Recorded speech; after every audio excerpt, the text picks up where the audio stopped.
अल्हम्दुलिल्लाह वस्सलातु वस्सलामु अला रसूलिल्लाह। जिहाद में क़ुव्वत के लिए रोज़ा इफ्तार करना। सवाल किया गया है, क्या मुजाहिदीन के लिए रमज़ानुल मुबारक के लिए रोज़े छोड़ना जायज़ है, हालांकि वो अपने मुल्क में बसते हैं और मुसाफिर भी नहीं? अलजवाब बिऔनिल्लाहि सुब्हानहु व तआला।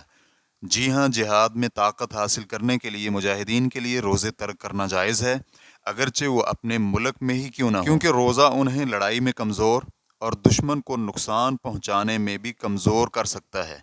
इमाम अहमद रहमहुल्लाह के अक़वाल में से एक कौल यही है, और शेखुल इस्लाम इब्न तैमिया रहमहुल्लाह और उनके शागिर्द इब्न मुफ़लिह और इब्न क़य्यिम रहमहुमुल्लाह और दूसरे अहले इल्म ने भी इसे ही इख्तियार किया है। रेफरेंस के लिए देखिए अल-फ़ुरू' लिब्न मुफ़लिह जिल्द नंबर 3 सफ़ा नंबर 28।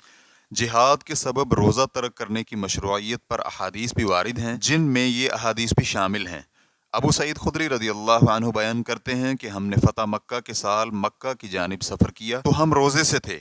हमने रास्ते में एक जगह पर पड़ाव किया तो रसूल अकरम सल्लल्लाहु अलैहि वसल्लम फरमाने लगे, तुम दुश्मन के करीब पहुंच चुके हो और रोज़ा इफ्तार करना तुम्हारे लिए ज़्यादा ताकत का बाइस होगा। तो हमारे लिए ये रुख्सत थी, लिहाजा हम में से कुछ ने रोज़ा रखा और कुछ ने रोज़ा छोड़ दिया।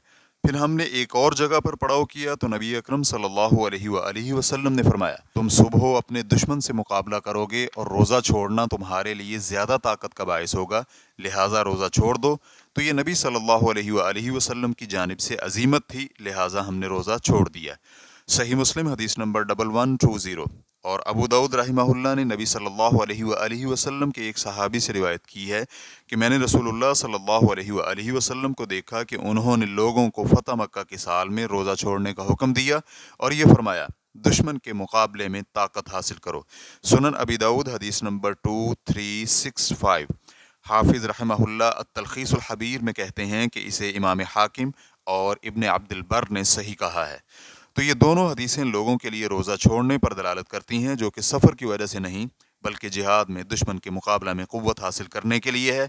मुअत्ता की शरह अल-मुंतक़ा में इसकी शरह करते हुए कहा गया है, कौलुहु, दुश्मन के मुकाबले के लिए ताकत हासिल करो। उनके रोज़ा छोड़ने का यही सबब था, और अगर इसमें सफ़र की इल्लत होती तो फिर नबी सल्लल्लाहु अलैहि वसल्लम दुश्मन के मुकाबले के लिए ताकत हासिल करने की इल्लत बयान न करते।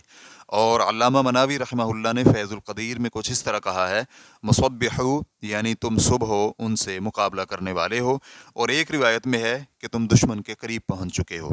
रोज़ा इफ्तार करने की इल्लत यह है कि वह दुश्मन के करीब और उससे मुकाबला करने की क़ुव्वत हासिल करना। यहाँ पर रोज़ा भी जिहाद के लिए छोड़ा, ना कि सफ़र की बिना पर। लिहाजा अगर इन्हें हज़र में भी दुश्मन से मुकाबला करना हो और रोज़ा इफ्तार करके उनके मुकाबले के लिए ताकत हासिल करना चाहें तो जायज़ होगा, क्योंकि सिर्फ सफ़र की बिना पर रोज़ा छोड़ना औला और अफजल है। इब्न क़य्यिम रहमहुल्लाह ने ज़ादुल मआद में लिखा है, और नबी सल्लल्लाहु अलैहि वसल्लम उन्हें दुश्मन के करीब पहुँचने पर हुक्म देते कि वो रोज़ा छोड़ दें ताकि दुश्मन से मुकाबला करने के लिए ताकत हासिल कर सकें।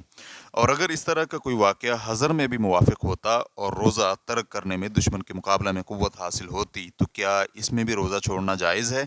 इसमें उलमाए किराम के दो कौल हैं। दलील के एतबार से ज़्यादा सही यही है कि इन्हें रोज़ा छोड़ने की इजाज़त है। शेखुल इस्लाम इब्न तैमिया रहमहुल्लाह ने भी यही कौल इख्तियार किया है। और जब मुसलमान लश्कर का दिमश्क के बाहर दुश्मन से मुकाबला हुआ तो शेखुल इस्लाम ने यही फतवा जारी किया था, और फिर इसलिए भी कि जिहाद की मशक्क़त सफ़र में आने वाली मशक्क़त से भी ज़्यादा कवी होती है, और फिर रोज़ा ना रखने में मुजाहिद के लिए हासिल होने वाली मसलहत सफ़र की मसलहत से भी ज़्यादा अजीम है। और इसीलिए अल्लाह ताला का फरमान है, वअइद्दू लहुम मस्ततअतुम मिन क़ुव्वा, और तुम दुश्मन के मुकाबले के लिए जितनी इस्तिताअत हो तैयारी करके रखो। सूरतुल अनफ़ाल आयत नंबर 60। और दुश्मन से मुकाबला के वक़्त रोज़ा इफ्तार करना क़ुव्वत के असबाब में सबसे बड़ा सबब है, और इसलिए भी कि जब सहाबा इकराम दुश्मन के करीब पहुँचे तो नबी सल्लल्लाहु अलैहि वसल्लम ने उन्हें फरमाया था, यकीनन तुम दुश्मन के करीब पहुँच चुके हो और रोज़ा इफ्तार करना तुम्हारी ताकत में इजाफे का बायस है।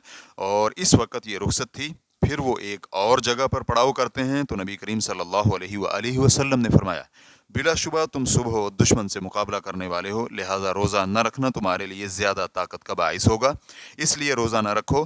तो नबी सल्लल्लाहु अलैहि वसल्लम की जानिब से ये अजीमत थी, लिहाजा हमने रोज़ा छोड़ दिया। लिहाजा नबी सल्लल्लाहु अलैहि वसल्लम ने दुश्मन के करीब होने और उन्हें ताकत और क़ुव्वत के मोहताज होने की इल्लत बयान की कि वह दुश्मन से मुकाबला करने वाले हैं, इसलिए रोज़ा न रखें। लिहाजा ये सफ़र के अलावा एक और सबब था, اور سفر تو مستقل طور پر بنفسی ہی ایک سبب ہے جس کا نبی صلی اللہ علیہ وآلہ وسلم نے اپنی تعلیل بیان کرتے ہوئے ذکر نہیں کیا اور نہ ہی اشارہ کیا ہے۔ خلاصہ کلام یہ ہوا کہ شارع علیہ السلام کی تنبیہ اور حکمت اس بات کا تقاضا کرتی ہے کہ جہاد کی وجہ سے روزہ نہ رکھنا صرف سفر کی وجہ سے روزہ چھوڑنے سے اولا اور افضل ہے۔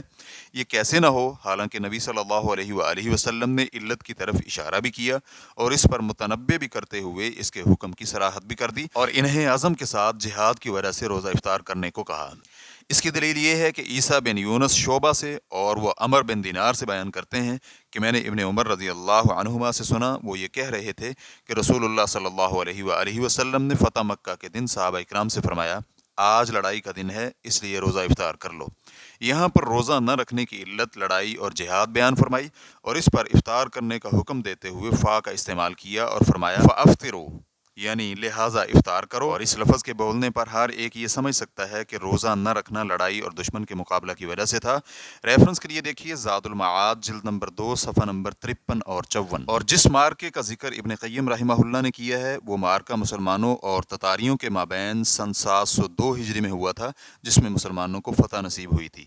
حافظ ابن کثیر رحمہ اللہ کہتے ہیں اور ابن تیمیہ رحمہ اللہ نے لوگوں کو لڑائی کی مدت میں روزہ نہ رکھنے کا فتویٰ دیا اور خود بھی روزہ نہ رکھا، اور وہ خود فوجیوں اور امراء کے پاس جاتے اور وہاں اپنے ہاتھ میں پکڑی ہوئی چیز میں سے کھاتے رہے تاکہ انہیں یہ علم ہو جائے کہ لڑائی کے لیے طاقت حاصل کرنے کے لیے ان کا روزہ نہ رکھنا افضل اور اولا ہے، اور لوگ بھی کھانے لگے۔ ریفرنس کے لیے دیکھیے کتاب البدایہ والنہایہ جلد نمبر 14 صفحہ نمبر 31۔ واللہ تعالی اعلم۔ اسلام کیو اے ریکارڈنگز مؤسسۃ الشیخ محمد صالح المنجد، المملکۃ العربیۃ السعودیہ، فتویٰ نمبر 12641۔ والسلام علیکم ورحمۃ اللہ وبرکاتہ۔